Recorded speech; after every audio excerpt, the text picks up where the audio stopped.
I didn't even flinch when he shouted, "Let's take a break this Christmas. Just adults, no kids." His voice echoed through the group chat. Everyone laughed. Except me. I typed, "Sure, makes sense." Hit send. Close the app.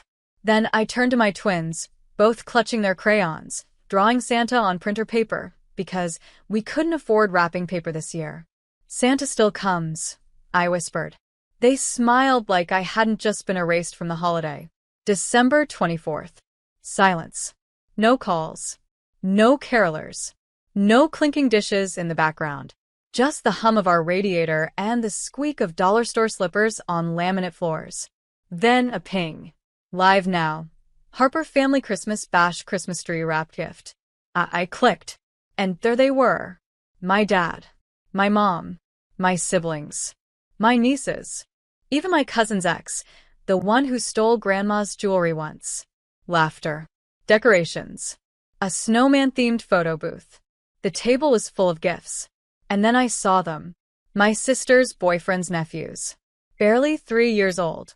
Running around in matching pajamas. Holding candy canes. No kids, huh? I looked at the corner of my living room, where I'd carefully wrapped a $9,800 designer espresso machine for my parents. Saved for months. Used bonus checks. Planned every detail. I took a photo of it. No caption. Just the shimmer of the silver ribbon. Then I sent it. With one line. "Looks like you already have enough people." 40 minutes later. A knock. I opened the door. And there he stood. No coat. No smile. No crowd behind him. Just my father. His voice cracked. "Can I come in?"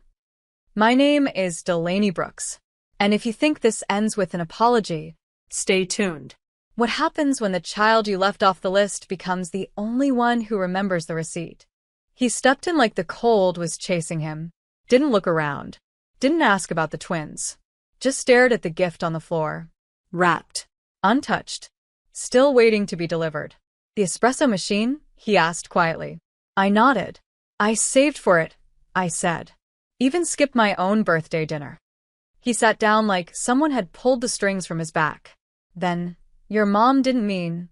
I cut him off with a raised eyebrow. He stopped. The twins peeked from the hallway, wide-eyed. He smiled at them like nothing had happened. They didn't smile back. "You said no kids," I said softly. "But your house was full." He rubbed his hands together. "That wasn't my call." But the shout in the group chat, that was. He didn't respond. So I handed him a cup of cocoa. The cheap kind. No marshmallows. No cinnamon sticks like Mom makes. He held it anyway. "I came to apologize." "No, you came because the gift didn't show up." He looked at the box again. Wrapped with precision. Labeled in cursive. I had even matched the ribbon to their dining room wallpaper. I leaned against the wall. You know what it feels like? To see strangers in Santa hats in my spot. To watch someone else's kid open my stocking. He looked down. I wasn't angry anymore. I was done. "You can still take it," I said, pointing at the box. "But just know you won't be getting me with it." He didn't move. Silence filled the space between us. Not tension, clarity. My twins came forward. One of them handed him a drawing. Stick figures. One labeled Mom. Another Grandpa. With a red X over it. His hand shook. I said nothing. Because I didn't need to anymore. The next morning, the group chat was busy again. Not with Merry Christmas texts. Not with photos of gifts or leftover pies. Just one message from Mom. "Dad told me what happened. Come by, we saved you a plate." Then another from my sister. "Can we talk? The kids miss their cousins." I didn't reply. Because here's the thing about silence. Once you stop explaining yourself, people finally hear the echo of their own actions. I spent that morning with the twins. We made cinnamon toast. Watched cartoons with bad animation. Danced in pajamas that didn't match. And for once, I wasn't trying to prove we were enough. We just were. At noon, another ping. This time, a private message from my brother. "Hey, I know the espresso machine didn't show up. Is everything okay? Mom's been crying." I stared at that sentence. She cried? Where was that when my kids asked why Santa didn't come to our side of the family? I didn't answer. Instead, I opened the cabinet, pulled out the gift, carefully unwrapped it, unboxed it, set it up on my own counter. The chrome finish gleamed under our flickering kitchen light. The machine purred to life. I made the first cup, perfect crema on top, steaming warmth in my hands. Then I posted a photo on my story. Looks like we do belong somewhere after all. No names, no tagging, just a quiet reclaiming. Within minutes, replies flooded in. Friends, old classmates, single moms I hadn't talked to in years. They don't deserve you. This hit me hard. Family isn't always DNA. That night, I got another knock at the door. This time, my brother, holding a wrapped box, looking gun-sure. He handed it to me. I know it doesn't fix anything, he said. But I should have said something. I should have noticed. I opened it. Inside, a framed photo. Us as kids. In the snow. No filters. No edits. Just joy. And written on the back, if I had to choose again, I'd pick you first. 3 days later, a new message hit the family chat. This time for Mom. We're planning a small dinner this weekend. Just the original 5. Let's reset. No drama. The original 5. Not counting the kids. Not counting me. I stared at the word reset, As if pain was just a file you could delete. but I didn't reply. I just kept reading as the conversation built around me. Aunt Linda heart reacted. My cousin offered to bring dessert. My sister sent a Pinterest link for table decorations. No one tagged me. No one asked if I'd be there. And yet, when Saturday arrived, I was already prepared. I got a babysitter, put on the burgundy wrap dress that Mom once called too formal, tied my curls back, and slipped something into my purse before heading out. The house was glowing. Warm lights, expensive plates, laughter rising like it always did. Without me, I walked in mid-toast. Dad stopped mid-sentence. Everyone turned. My sister blinked. Mom's eyes narrowed just slightly. Delaney, she said, as if testing the sound of it. You didn't RSVP. I know, I said, placing my purse on the chair. But I figured I owed it to myself to stop being invisible. I didn't wait for their fake apologies. Didn't wait for a seat. I reached into my purse and pulled out the thing they'd forgotten. The family group photo. Taken last Christmas. Blown up. Framed. Signed at the bottom in gold. Featuring everyone but us. I leaned it against the wall, right behind the dessert table. Just so you all remember, I said calmly, what exclusion actually looks like. No one moved. Not even the wind dared to pass. I looked at the table. So perfectly set. So easily pretending. Then I turned toward the door. I didn't come here for closure, I said. I came here to return the silence. I walked out before they could respond. And when I closed that door, it didn't echo. It sealed. The photo wasn't meant to go viral. But by morning, it had over 41,000 shares. A single frame. A family smiling at a table, with an empty chair in the corner, and gold letters burned at the bottom, featuring everyone but us. Someone from the dinner had posted it. I hadn't even noticed the phone pointed at me, but people noticed. Comments poured in. The silence in this picture is louder than words. Why does this feel like my life? If you've ever been the extra, this one's for you. By noon, podcasts were discussing it. By evening, someone tagged me. That's how I found out it was my cousin who posted it. The same cousin who had gone along with the no kids rule. The same one who let her dog attend the Christmas party. But not her own godchildren. She messaged me. I had to. They needed to see it. I didn't say your name, but I wanted them to feel it. And suddenly, the power shifted. The family chat froze. No replies. No guilt-laced excuses. No emojis. Just silence. Then my brother sent a text. You good? 2 words. Simple. But finally, aimed at me. I replied. Better than I've ever been. And it was true. Because for once, I wasn't explaining my absence. I was being missed. Later that night, I got an email from a magazine editor in Chicago. "We're doing a feature on family rejection. Would you be willing to write something?" I stared at the screen, then looked over at my twins, asleep, arms flopped over each other like tangled roots.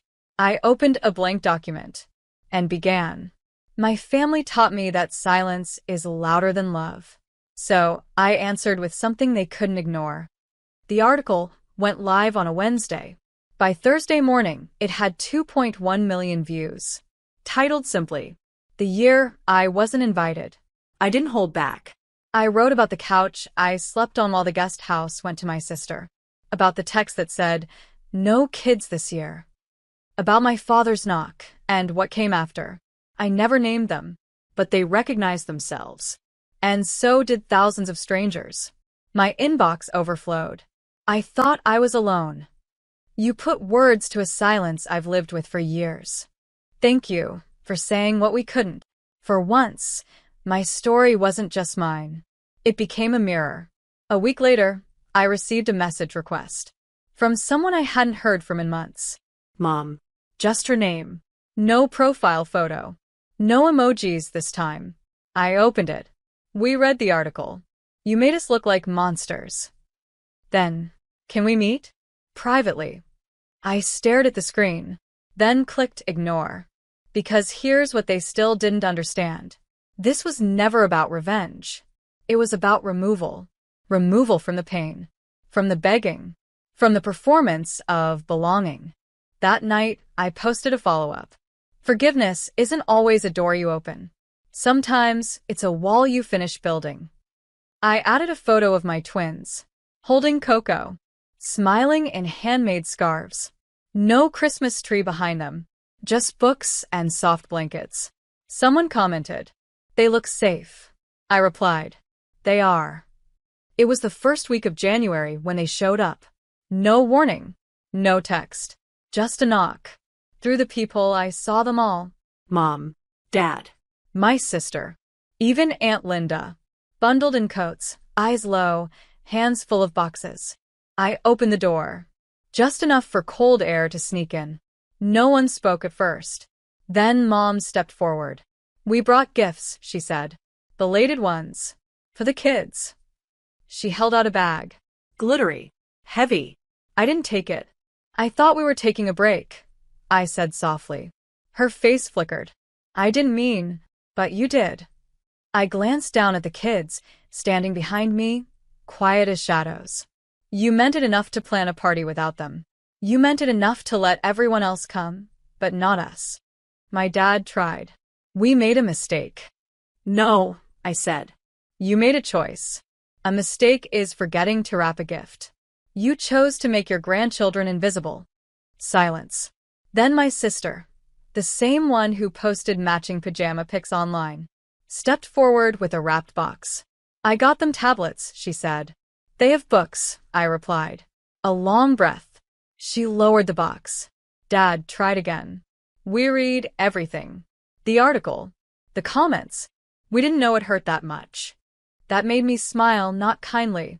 "You knew. You just didn't care. Not until other people saw it." The door stayed half open. Mom looked down, then up. "Can we come in?" I shook my head gently. "No." They stood frozen, stunned. Like kids outside a classroom they weren't allowed to enter. I didn't raise my voice. Didn't cry. Didn't ask why.